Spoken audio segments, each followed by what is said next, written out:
Okay, I wanted to introduce the next assignment for you guys, just so you can get an idea of what we're going to be doing. If I give you a file and it's not actually a Maya file, you won't be able to simply come over here and hit open. Instead, sometimes files come in as what's known as an OBJ. An OBJ simply means an object file. Now what an object file is, it is a sort of simplified, very simple geometry, nothing but polygons, and it doesn't have much of the history that could come along with an actual Maya file. Now in order to open one, we can't come over and do open. What we have to do instead is import. Now if we hit import, we can set it up so that the file type is all files, and we should be able to see the cabin.obj file that I'll be making available on the Z drive.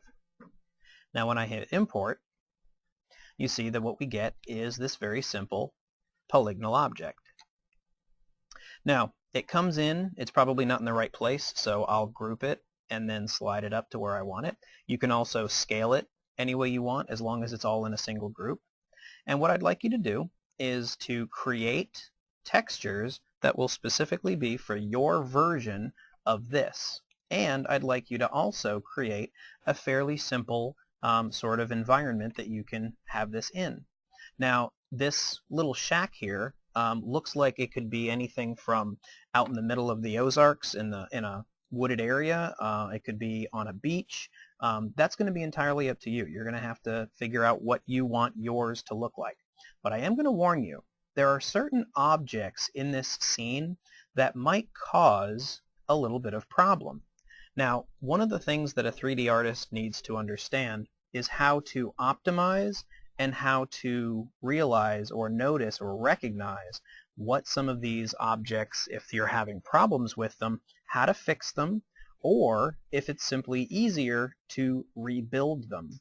Okay, so that's going to be entirely up to you. And keep in mind, as 3D artists, we will very, very often find ourselves having to use other people's models that never had a chance. They were created by someone else, and you don't have the power to make them redo it. It's something that previously existed. Somebody bought it off the internet. Your client thought they'd save money, whatever it happens to be. So this is going to be your assignment. Keep in mind that all of the textures, when we create OBJ files, if I open up the Hypershade, you'll see. Okay, most of them are Fongs. And the reason that they're Fongs is because a Fong and a Lambert are fairly generic. And so keep in mind that some of these might have some attributes that you don't really want them to have. For example, ambient color is turned on, and we may not want that. So chances are you might have to rebuild all of the shaders, just create your own, and apply the textures as you'd like. Now, just real quick, I'll show you. This is a very simplified version, an example of what I had created.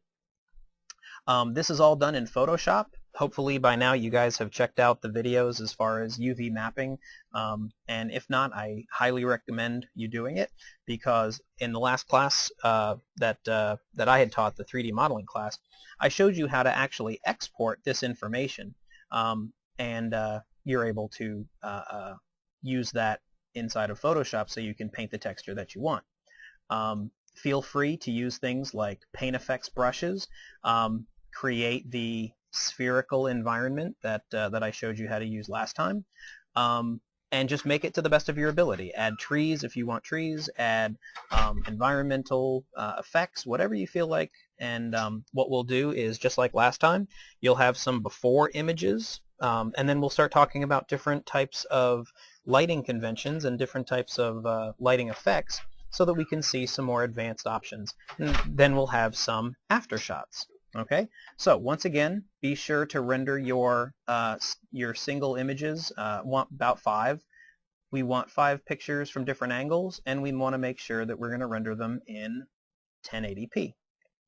Okay, so think cinematically, meaning don't just take a picture of it like this because this is how you can see it. No, think about it in terms of, well, I have a camera in my hand, so I'm going to try to make it look extra nice. Okay, so good luck, and I will see you in next class.